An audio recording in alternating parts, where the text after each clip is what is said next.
Hello everyone. In the previous video, we tried to understand the concept of pure substance and we discussed the physics of phase change processes. In this video, we shall further explore the properties of pure substance. In the previous video, we observed that the water started to boil at 100 degrees Celsius. Strictly speaking, the statement water boils at 100 degrees Celsius is incorrect. The correct statement is water boils at 100 degrees Celsius at 1 atmospheric pressure. If the pressure inside the cylinder were raised to 500 kilopascal, water would start boiling at 151.8 degrees Celsius. That is, the temperature at which water starts boiling depends on the pressure. Therefore, if the pressure is fixed, so is the boiling point. So, at a given pressure, the temperature at which a pure substance changes its phase is called the saturation temperature. Similarly, at a given temperature, the pressure at which a pure substance changes its phase is called the saturation pressure. Here we have a table which contains the values of saturation pressure of water at various temperatures. This table indicates that in order for the water to change its phase at 25 degrees Celsius, the pressure should be 3.17 kilopascals. Similarly, water must be maintained at 3967 kilopascals to have it boil at 250 degrees Celsius.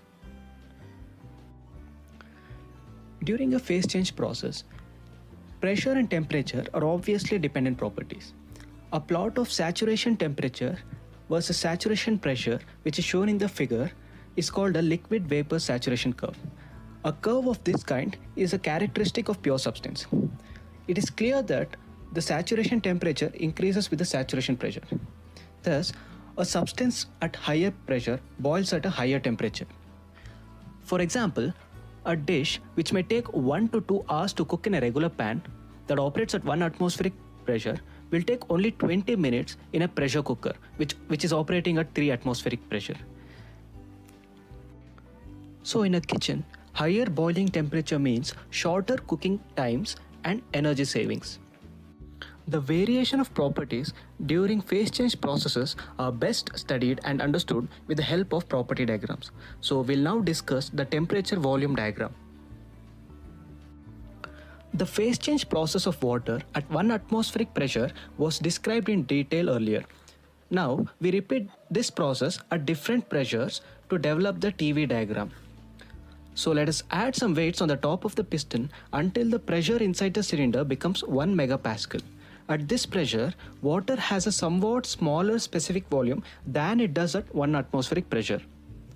So as heat is transferred to the system, the process follows a path similar to the process path at 1 atmospheric pressure, but there are some differences. Firstly, the water boils at a much higher temperature, that is at 179.9 degrees Celsius. Secondly, the specific volume of the saturated liquid is larger and the specific volume of the saturated vapor is smaller than the corresponding value at 1 atmospheric pressure. So this is how a TV diagram of water looks like.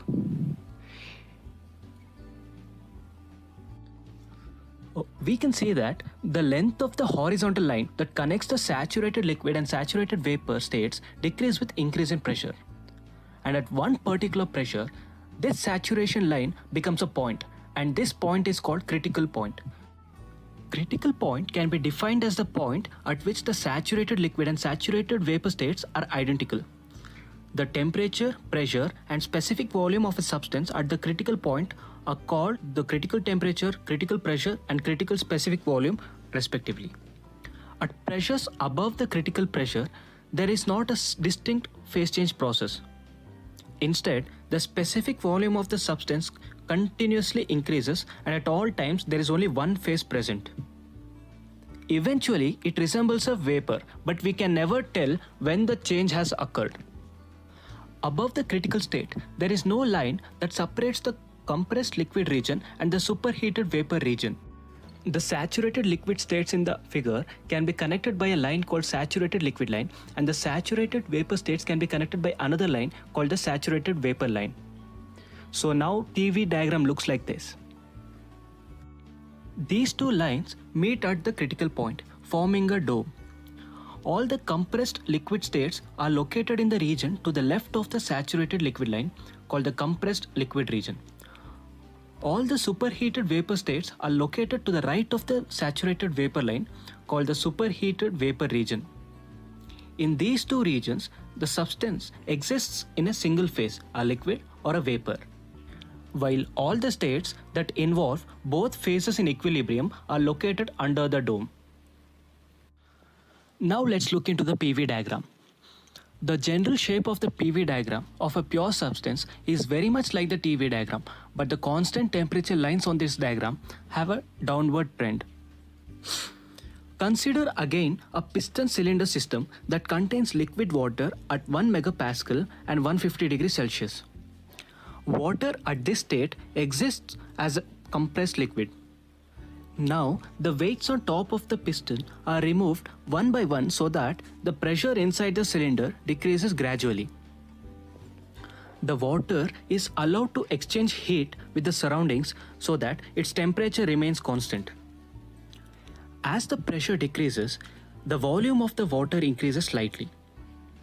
When the pressure reaches the saturation pressure value, the water starts to boil. During this entire vaporization process, both the temperature and the pressure remains constant, but the specific volume increases. Once the last drop of liquid is vaporized, further reduction in pressure results in further increase in specific volume. When this entire process was repeated for other temperatures, similar paths were obtained for the phase change processes. And connecting the saturated liquid and the saturated vapor states by a curve, we obtain the PV diagram as shown in the figure. The figure here shows the pressure temperature diagram of a pure substance. This diagram is often called the phase diagram since all the three phases are separated from each other by three lines. The sublimation line separates the solid and vapor regions, the vaporization line separates the liquid and vapor regions, and the melting or fusion line separates the solid and liquid regions. These three lines meet at the triple point, where all the three phases coexist in equilibrium. The vaporization line ends at the critical point because no distinction can be made between liquid and vapor regions above the critical point. So these are the various property diagrams for phase change processes of a pure substance. Thank you.